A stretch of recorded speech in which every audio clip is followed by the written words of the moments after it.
नहीं। बिजली की गति से उछलती राय बहादुर अजर पर हाथों से चिंगारियां छोड़ते हुए उस पर वार करने ही वाले थे कि तभी चंदन लाल की चीख सुन वो रुक गए।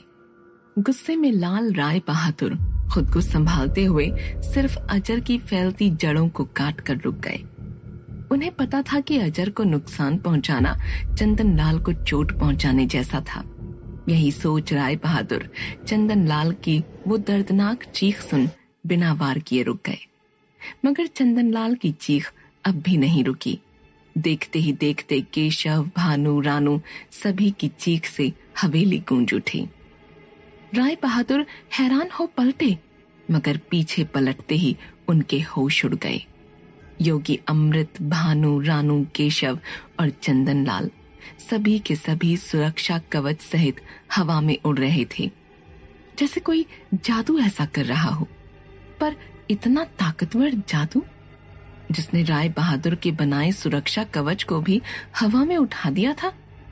ये सोचकर राय बहादुर हैरान थे, तो वहीं डरते हुए चंदन लाल समेत सभी हवा में उड़ रहे थे। आपस में टकराते हुए उनका सुरक्षा कवच कांच के टुकड़ों सा बिखर कर टूट रहा था। ये कैसे हो सकता है? राय बहादुर अविश्वास में थे। तभी उनके इस सवाल का जवाब देती एक विकराल हंसी हर ओर गूंज उठी। कौन है? सामने आओ, राय बहादुर ने कड़क कर पूछा। मगर जवाब में वो हंसी अब और तेज हो उठी। मैंने कहा सामने आओ। राय बहादुर का गुस्सा फिर से तपने लगा था। उनकी आंखें चिंगारियों से फिर सुलग उठीं। हाथों की बिजली फिर झुलस उठी। उनके पैरों में पड़ा वो स्वर्ण कड़ा तेज रोशनी से फिर चमकने लगा। मगर तभी अचानक हवेली की सारी बत्तियां यकायक बंद होने लगीं। हर ओर एक गहरा अंधेरा छा गया। राय बहादुर के शरीर में चमकती सुनहरी बिजली और उनके बनाए सुरक्षा कवच के अलावा हर ओर अंधेरा छा गया। उसी अंधेरे में धीमे धीमे अजर के शरीर से निकली वो जड़ें फिर उसी में समाने लगीं। तो वहीं वो भयावह हंसी काले अंधेरे सी हर ओर फैल गई। मैंने कहा सामने आओ। राय बहादुर ने अपनी चमकती तलवार म्यान से खींच ली। तभी अंधेरे के बीचों बीच हवा में एक कंदील जल उठा। राय बहादुर चौकन्ने हो गए। तभी विपरीत दिशा में एक और कंदील जल उठा। हवा में लटकते ये कंदील एक के बाद एक राय बहादुर के चारों ओर जलते हुए उनके आसपास गोल गोल घूमने लगे। वो डरावनी हंसी जैसे अब राय बहादुर को चिढ़ा सी रही थी।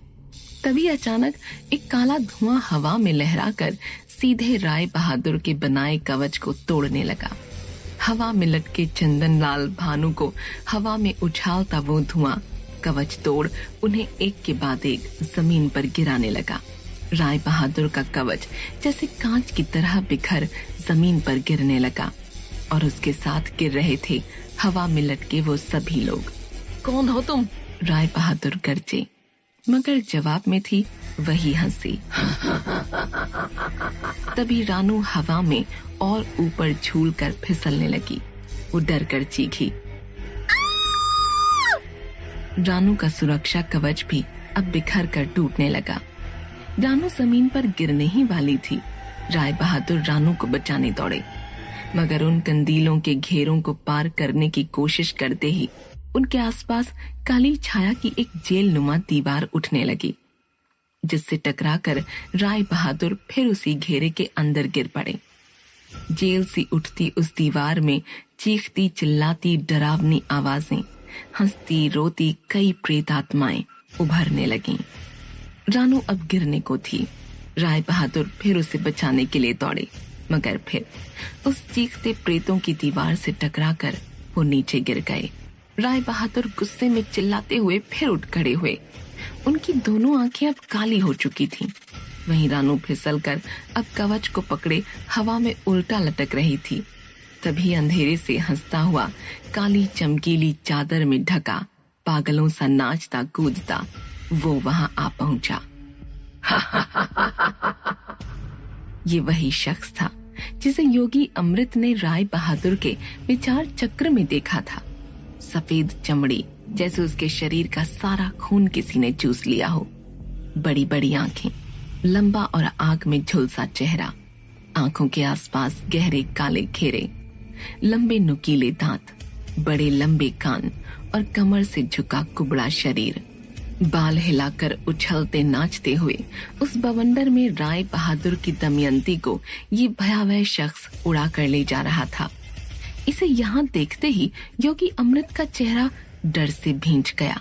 आओ आओ राजा तेज राय कुमार, खा लो पपड़ी दही रोटी साग अचार, खा लो खाना बढ़ती ताकत, कर लो वर्जिश बढ़ती ताकत राय कुमार। आओ आओ राजा तेज राय कुमार। हवा में हाथ पैर उछालता एक डरावना शख्स नाचता हुआ कंदीलों को अपने इशारों पर नचाता योगी अमृत, केशव, रानू को हवा में झुला आपस में टकराकर हंसता हुआ उन्हें तकलीफ पहुंचाता हुआ वहां आ पहुंचा।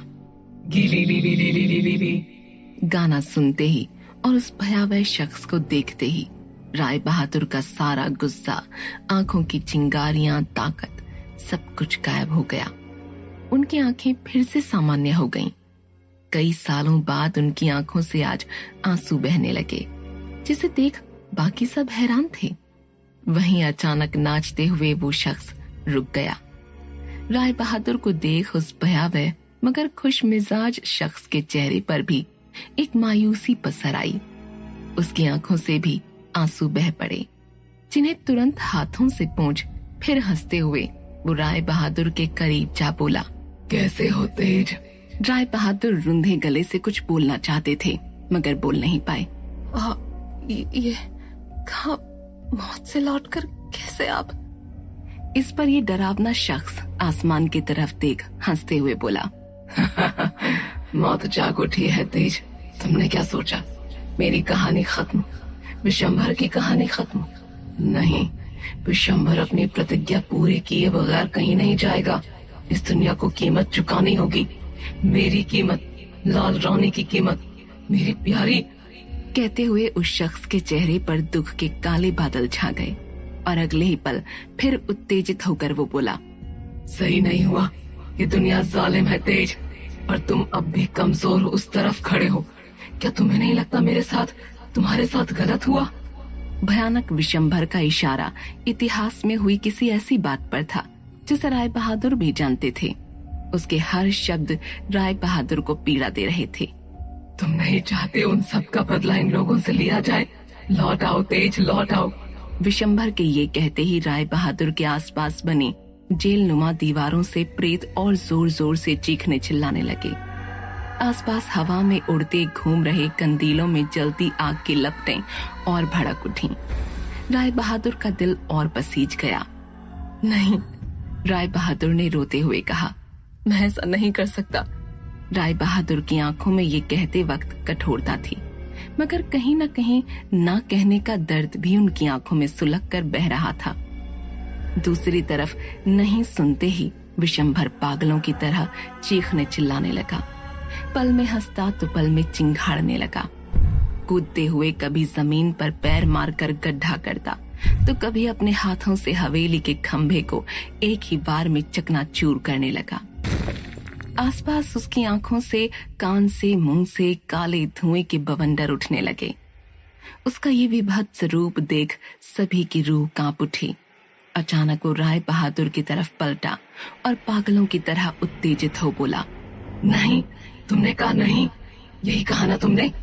कहते हुए भयानक विशंभर ने अपने हाथ हवा में घुमाते हुए मुट्ठी बंद कर ली और चीखते हुए उस हाथ को हवा में उल्टी लटकी रानू की तरफ बढ़ाते हुए एक अजीब काला धुआं उसकी ओर फेंका। वो धुआं तेज गति से रानू की तरफ बढ़ा और उसके आसपास बने कवच को तोड़ता हुआ हवा में फैल गया। सभी चीखे, मगर पलक झपकते रानू दर्द से कराहती नीचे आ गिरी। जख्मी हालत में रानू खुद को घसीटती हुई विशंभर से दूर ले जाने लगी।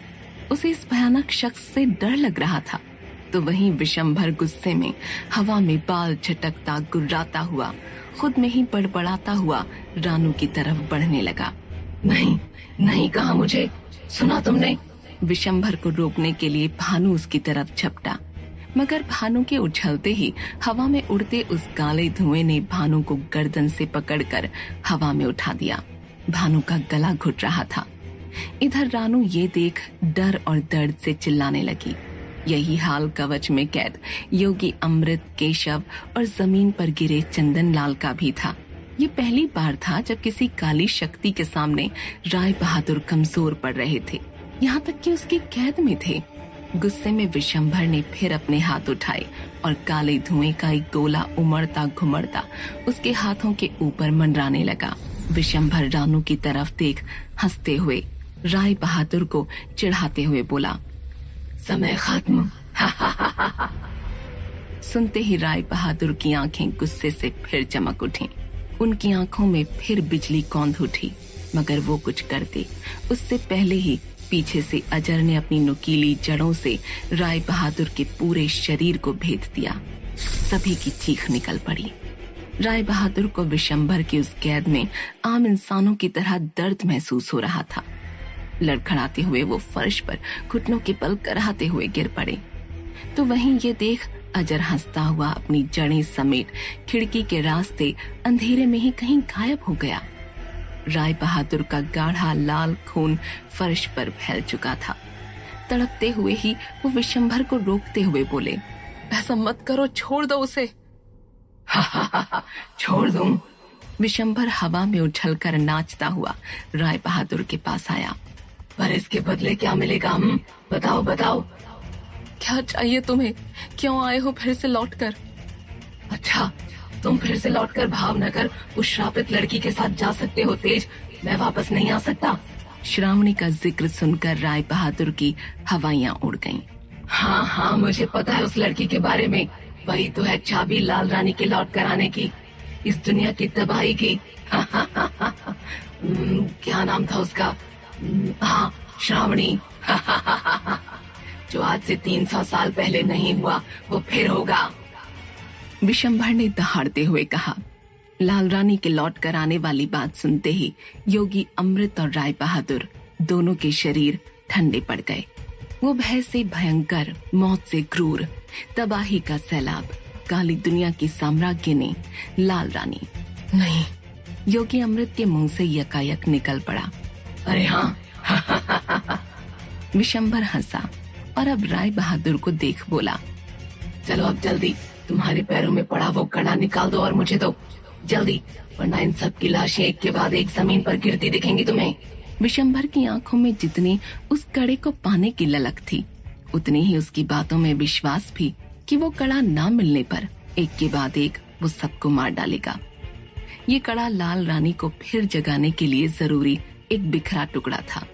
राय बहादुर ये जानते थे, मगर वो मजबूर थे। जल्दी तो राय बहादुर, जल्दी, इतिहास फिर से लिखा जाएगा। जो कुछ आज से 300 साल पहले हुआ उसका बदला लिया जाएगा। न तुम बर्बादी तब रोक पाए थे, न तुम आज रोक पाओगे तेज। राय बहादुर किसी भी बेकसूर की मौत नहीं चाहते थे। उन्होंने अपने पैरों से वो कड़ा जो उनके साथ कई सालों से था, उसे निकालकर उस भयंकर विशंभर की ओर सरका दिया। कड़ा पाते ही विशंभर खुशी से झूम उठा। मिल गया, मिल गया, ये भी मिल गया। आई आई आई, देखो लाल रानी आई, तर्जिना जीना कृत धीना धीना आई, लाल रानी आई। गाते हुए हवा में उछलते विशंभर ने अपनी काली चादर फिर मुंह पर ओढ़ ली और अचानक फिर अंधेरे में कहीं खो गया। हवा में उड़ते सारे कंदील एक के बाद एक बुझकर गायब होने लगे।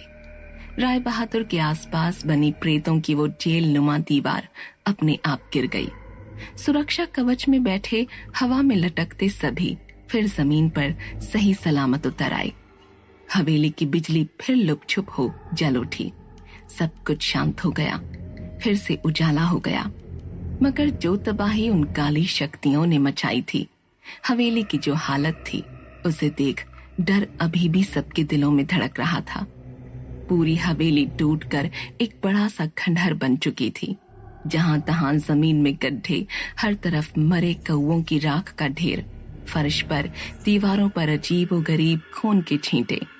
छिपकली के शरीर से निकले उसके वो जमीन पर बिखरे अंग और सामने दर्द से तड़पते राय बहादुर, जो पहली बार किसी शक्ति के सामने असहाय थे, या यूं कहें उस काली शक्ति, उस विशंभर के खिलाफ उन्होंने अपनी पूरी शक्ति से वार किया ही नहीं।